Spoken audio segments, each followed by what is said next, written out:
हम प्राचीन इतिहास के बारे में पढ़े थे। Yes ma'am. कि किस प्रकार से कौन कौन से राजा हमारे देश में राज्य किए, वो सारे प्राचीन इतिहास, कैसे हड़प्पा की खुदाई हुई, मोहनजोदाड़ो के बारे में हम सब लोगों ने पढ़ा था। अब हम क्लास 7th में क्या पढ़ेंगे? इस्लाम यानी मुस्लिम धर्म का भारत में आगमन। पिछले सत्र में आपने जितने भी पढ़े सारे हिंदू राजाओं के बारे में था। सुकवंश, पुण्यवंश, सम्राट अशोक, ये चंद्रगुप्त मौर्य, ये सारे हिंदू राजा थे। ठीक है। अब हम क्या कर रहे हैं? पढ़ रहे हैं कि इस्लाम यानी कि मुस्लिम धर्म का भारत में आगमन, किस तरह से भारत में मुस्लिम धर्म आया, कहाँ से आया, इसके बारे में हम इस चैप्टर में पढ़ेंगे। क्योंकि हमारा जो ये पाठ है, पूरा किताब है, या पूरा ही मध्य इतिहास है, इसमें सिर्फ मुगलों के ही बारे में बताया। मुगल मतलब मुस्लिम कैसे आए, किस तरह युद्ध किए और किस तरह से यहाँ के राजा बन गए। ठीक, यही चैप्टर हमारा इसमें है। तो इस्लाम का भारत में आगमन कैसे हुआ, यानी कि यह अरब देश की बात है। सऊदी अरब नाम सुने हैं आप? वहाँ पे एक व्यक्ति का जन्म होता है मक्का में। अरब के मक्का नामक स्थान पे एक व्यक्ति जिनका नाम है मोहम्मद, हजरत मोहम्मद साहब। क्या नाम है? हजरत मोहम्मद साहब। 570 में उनका जन्म होता है और वहाँ से हमारे देश में भी इस्लाम, वहाँ से चल करके और हमारे देश में भी इस्लाम आता है। यानी कि हजरत मोहम्मद साहब जो थे वह इस्लाम धर्म के क्या थे? संस्थापक थे। कौन थे? संस्थापक। उन्होंने इस्लाम धर्म को आगे बढ़ाया, वही स्थापना की है। ठीक, फिर बाद में वो क्या हुआ कि वह मक्का छोड़ करके कहाँ चले आए? मदीना चले आए। क्योंकि शांत रहिए, कुछ लोग उनकी बातों को विरोध कर रहे थे, इसलिए उन्होंने क्या किया? मक्का को छोड़ दिया और क्या किया? मदीना चले आए। 622 में वो मक्का छोड़ करके मदीना चले आए और जब वो मदीना आए उसी समय से हिजरी संवत की शुरुआत होती है। हिजरी संवत जैसे हम ईस्वी कहते हैं ना, हिजरी संवत मुस्लिम लोगों का तारीख देखने का होता है ना? हिजरी संवत आप जब कैलेंडर देखेंगे उसमें आपको हिजरी संवत एक जगह दिखाई देगा। ठीक ना? तब मोहम्मद साहब की मृत्यु 632 ईस्वी में हो जाती है। इस तरह से यहाँ पे भारत में भी इस्लाम धर्म, वहाँ से कुछ लोग यहाँ आने लगते हैं और यहाँ पे इस्लाम धर्म धीरे धीरे फैलने लगता है। अब इस्लाम धर्म में कुछ सिद्धांत है, कुछ शिक्षाएं हैं। 3 सिद्धांत है। क्या है? समता, समानता और बंधुत्व। यानी कि सभी लोग समानता से रहें, सभी लोग समता से रहें, कोई किसी से भेदभाव न करें और आपस में भाईचारा रखें। यह इस धर्म का क्या है? सिद्धांत है। ठीक, और मोहम्मद साहब ने 5 शिक्षा दिया लोगों को, जिन्हें उन्हें करना ही था। पहला, कलमा, रोजा, नमाज, जकात, हज। इसमें से कुछ नाम आप सुने होंगे, सुने हैं ना?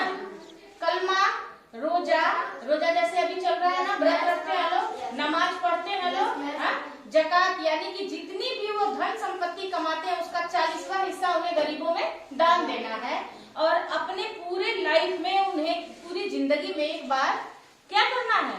हज करना। हज मतलब तीर्थ यात्रा। जैसे हम लोग हिंदू धर्म में लोग जाते हैं ना मंदिर में तीर्थ यात्रा के लिए, इसी तरह से इस्लाम धर्म में लोग तीर्थ यात्रा करने, हज यात्रा करने मक्का जाते हैं।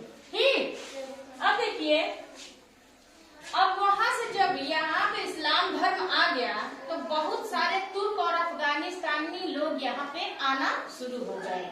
और सबसे पहले खलीफा उमर नाम के एक व्यक्ति जो कि 636 ईस्वी में यहाँ पे आक्रमण किए, लेकिन वो उनका आक्रमण क्या हुआ? सफल नहीं हुआ।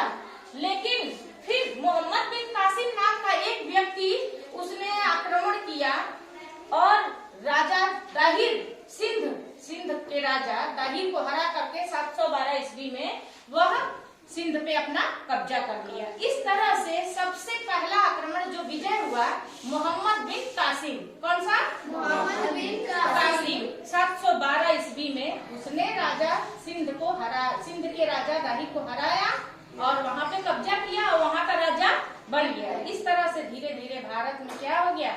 इस्लाम धर्म अब राजा के रूप में ये लोग राज्य करने लगे। इस्लाम धर्म यहाँ पे आ गया। अब देखिए, बहुत से लोग यहाँ आए, मकसद क्या था? राज्य करना नहीं, यहाँ पे लूटपाट करना। क्या है? लूटपाट। यहाँ पे सोने की चिड़िया थी ना ये भारत, यहाँ बहुत धन संपत्ति था। यहाँ पे लोग लूटपाट करने की नियत से अधिकतर आए शुरू में, बाद में फिर यहाँ पे ही राज्य करने लगे। और इसी तरह से कुछ तो लूटपाट के लिए आए, कुछ साधु संत भी आए। जैसे हम लोग साधु बोलते हैं हिंदू धर्म में, तो जो मुस्लिम लोगों के साधु होते हैं उन्हें हम सूफी संत बोलते हैं। क्या बोलते हैं? सूफी संत। ऐसे ही कुछ सूफी संत आए जो कि अजमेर में आकर के बस गए और वहाँ पे इनकी दरगाह भी है, ख्वाजा मोइनुद्दीन चिश्ती की दरगाह। इसी तरह पंजाब में बाबा फरीद और दिल्ली के निजामुद्दीन औलिया, ये सब लोग यहीं आए। यहाँ पे इन लोगों की मजारें बनी हुई है, उसी समय से आए हुए थे, ठीक ना, जिनकी मजारें आज भी ये उपस्थित है भारत में। तो कुछ राजा के साथ, कुछ लुटेरों के साथ, कुछ सूफी संत भी यहाँ पे आए, है ना। सूफी संत हमेशा घूमते रहते हैं, तो उसी तरह घूमते घूमते तो ये जब आए तो इस तरह से वो भी इस्लाम का ही प्रचार प्रसार करते थे। अब देखिए कि अगर यहाँ जो भी तुर्क या अफगानी आए, वह उनका मेन मकसद राजा बनना नहीं था। कुछ लोगों का क्या होता है काम करना? लूटपाट, लूटपाट करने का। इसी तरह का एक और वो था इस्लामिक धर्म का एक वो राजा था जो कि ईरान देश से आया था, और यहाँ पे क्या करना उसका काम था? लूटपाट, जिसका नाम महमूद गजनवी। क्या नाम था? महमूद गजनवी ने गुजरात के सोमनाथ मंदिर पे 17 बार आक्रमण किया। कितनी बार? 17 बार। 1000 से 1025 तक उसने आक्रमण लगातार करते ही रहा, और 17 बार उसने पूरी तरीके से लूटपाट किया। क्या किया? लूटपाट। हाँ, क्योंकि मंदिरों में पहले बहुत, अभी भी मंदिरों में चढ़ावा लोग बहुत ज्यादा धन संपत्ति रहती है, तो उस मंदिर पे उसने 17 बार 1000 से 1025 तक 17 बार आक्रमण किया और लूटपाट किया, ठीक है ना। सोमनाथ मंदिर में एक नया मंदिर का निर्माण कराया गया है, जिसे आधुनिक मंदिर नाम से जानते हैं। क्या नाम से? आधुनिक। हाँ, जो सरदार वल्लभ भाई पटेल जी ने एक बड़ी सी मूर्ति गुजरात में अहमदाबाद में लगी हुई है, उन्होंने इसकी स्थापना किया था। उन्हीं के प्रयास से यह आधुनिक मंदिर का निर्माण हुआ था, ठीक। अब जब यहाँ पे लोग आए और हमारे भारत के लोगों से हिले मिले, समझ रही है, तो क्या हुआ? हम लोगों ने अरबों से कुछ सीखा और अरबों ने, अरब देश के लोगों ने हमसे कुछ सीखा, ठीक। शतरंज का खेल, संगीत, आयुर्वेद, योग, ये सब उन्होंने हम लोगों से सीखा, है ना। ये सारी चीजों को क्या किया उन्होंने? सीखा। महमूद गजनवी के बाद एक और लुटेरा आया जिसका नाम था मोहम्मद गौरी। क्या नाम था? मोहम्मद गौरी ने सबसे आखिरी राजा जो थे, कौन थे? बताया गया था पिछली कक्षाओं में। चौहान वंश के राजा कौन थे? पृथ्वीराज चौहान, आखिरी हिंदू शासक। 1191 में सबसे पहले उनसे उसने युद्ध किया, लेकिन उसमें वो जीत नहीं पाया और क्या हो गई? उसकी हार हुई 1191 में।